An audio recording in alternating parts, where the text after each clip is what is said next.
गांधारी का श्राप, यदुवंशियों को सती का श्राप।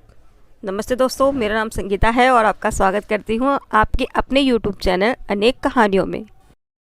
चलिए दोस्तों, कहानी शुरू करते हैं।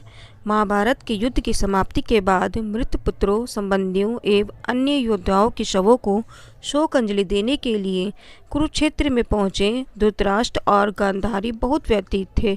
उनके हृदयों में शोक की ज्वालाएं जल रही थीं। जीवन भर आंख पर पट्टी बांधने वाली सती गांधारी को हर्षि व्यास ने दिव्य दृष्टि प्रदान कर युद्ध में मरे 100 पुत्रों और दोनों ओर के हताहत वीरों को देखने का जब अवसर दिया तो वह उन्हें देखकर चेतना खो बैठी। मृतक वीरों के चारों ओर उनके परिजनों को देखकर वह युद्ध का सारा दोष श्री कृष्ण को ही देने लगी। उसने कहा कि माधव, तुम चाहते तो पांडव और कौरवों को विनाश के गर्त से बचा सकते थे। पांडु पुत्रों को समझा बुझा कर युद्ध से दूर रख सकते थे।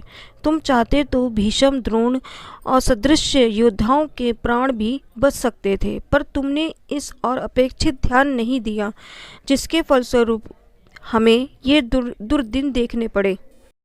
गांधारी क्रोध में, आवेश में वह पछाड़ खाकर धरती पर गिर गई। थोड़ी चेतना आने पर वह धरती से उठकर श्री कृष्ण को इस संपूर्ण विनाश के लिए बुरी तरह कोसने लगी।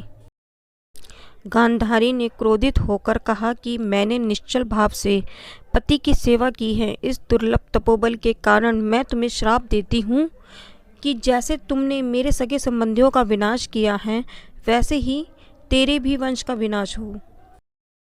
मधुसूदन, आज से 36 वर्ष बाद तुम्हारे कुटुंबी और परिजन आपस में लड़कर मर जाएंगे।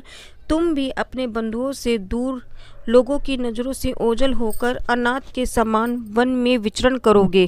कुत्सित उपाय से मृत्यु का वरण करोगे। इस भरतवंश की स्त्रियों के समान यदुवंश की स्त्रियां भी इसी तरह मृतकों की लाशों पर गिरेंगी और विलाप करेंगी। दुखों के कारण विवेक शून्य गांधारी के श्राप को सुनकर मुस्कुराते हुए श्री कृष्ण ने कहा कि क्षत्राणी, मैं जानता हूँ कि ऐसा होने वाला है। तुम क्रोधित होकर श्राप दे रही हो, पर यह सत्य है कि संसार में यदुवंशियों को कोई भी मार नहीं सकता। ये यादव मनुष्य, देवता और अन्य वीरों के हाथों नहीं मर सकते। ये मरेंगे तो आपस में लड़कर ही मरेंगे। श्री कृष्ण की उक्त बात को सुनकर पांडव भी निराश हो गए। उनका मन निराश के गर्त में धंसने लगा और उन्हें जीवन से निराशा होने लगी।